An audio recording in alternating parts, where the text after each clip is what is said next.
Almighty God, it is unworthy of thee to give me away to an ordinary mortal. I mean, just imagine the sheer cosmic terror of that moment. You've got the Earth herself, deeply offended, literally threatening to plunge the entire world into the abyss of the netherworld, just despite her creator. It's an incredibly high-stakes cosmic drama. And the crazy part?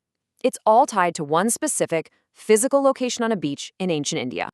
Welcome to The Explainer. Today, we're unpacking the sacred coastal pilgrimage found in the Mahabharata's Tirtha-yatra Parva.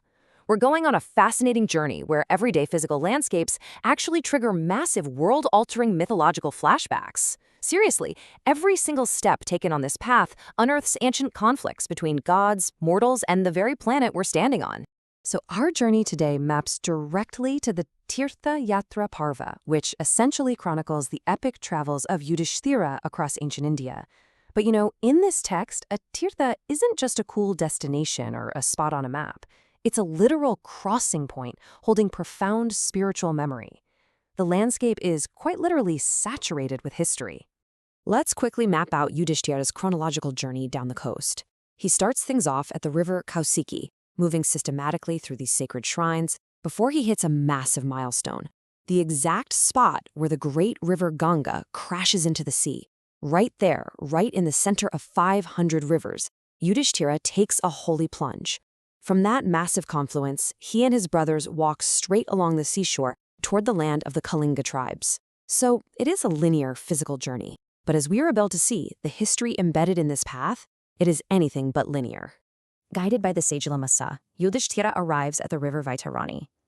And Lomasa points out the physical reality first. A beautiful northern bank graced by a pretty hill, basically a perfect scenic spot for saints to perform religious rites. But then he completely flips the script and reveals the spiritual reality layered right on top of it.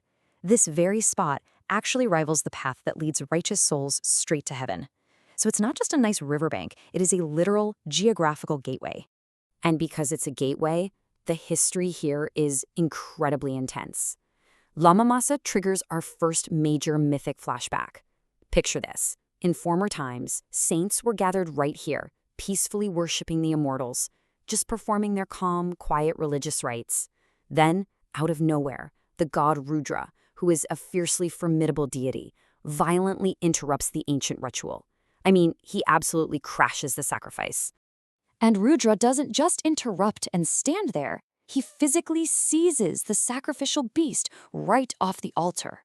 Imagine his sudden, booming voice echoing across the Vaitarani River, shouting, "This is my share." He completely disregards the peaceful ceremony, simply takes what he wants, and carries the beast away, instantly creating this terrifying, high-stakes standoff with all the other immortal gods. So how do the gods handle this? Their response is honestly a masterclass in divine diplomacy. Step 1, they hit him with a verbal rebuke for coveting property and breaking righteous rules. Step 2, appeasement and glorification. But the absolute crucial detail here is fascinating. Out of pure, unadulterated dread of Rudra, the gods decide to permanently upgrade his cosmic contract. They offer him the absolute best, freshest shares of all future sacrifices. Nothing stale, ever. Satisfied with this permanent access to the fresh food, Rudra actually returns the beast and leaves. And Lomasa promises that anyone who bathes here while reciting this exact story, they will see the path to the gods with their very own mortal eyes. So, Yudhishthira follows the instructions to a T. He descends into the Vaitarani with his brothers, makes the libations, and takes his bath in the proper form. And the effect? It is immediate and overwhelming. He turns to Lomasa and says, "I seem to touch no more the region inhabited by mortal men." The physical act of bathing in this historically charged water has completely unmoored him from normal reality. His senses are rapidly expanding. Suddenly, he starts hearing this tremendous noise, the sound of magnanimous forest dwellers reciting audible prayers from somewhere far, far away. Naturally, he asks Lomasa where on earth this chanting is coming from. Lomasa basically tells him to rest quiet and utter no word, because the noise reaching his ears is coming from a distance of 300,000 yojanas away. Just sit with that number for a second. 300,000. A yojana is an ancient measure of distance, often calculated in miles, so 300,000 of them is a completely incomprehensible cosmic distance. Yet the spiritual clarity of the Vaitarani River allows Yudhishthira to hear it as if they were standing right next to him. Lomasa explains that the chanting is actually coming from the divine forest of the self-existent one, which has suddenly come into their spiritual view. And of course, this location has its own incredible flashback. Long ago, the deity Vishwakarma performed a mighty sacrifice right on this spot. The priest ministering this ritual was Kashyapa. When it finally came time to pay the priest, the self-existent one, literally the ruler of the worlds, gave Kashyapa a gratuity. But he didn't just give him gold or cattle like you'd expect. No, he gave away this entire earth, complete with all its hilly and forest tracts, as a tip.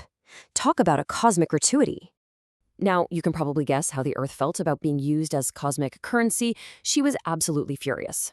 Looking right at the mighty ruler of the worlds, she delivered that devastating line we started this explainer with, "It is unworthy of you to give me to an ordinary mortal." She explicitly tells him the gift will come to nothing because she is just going to sink herself. Here am I going to descend into the bottom of the netherworld.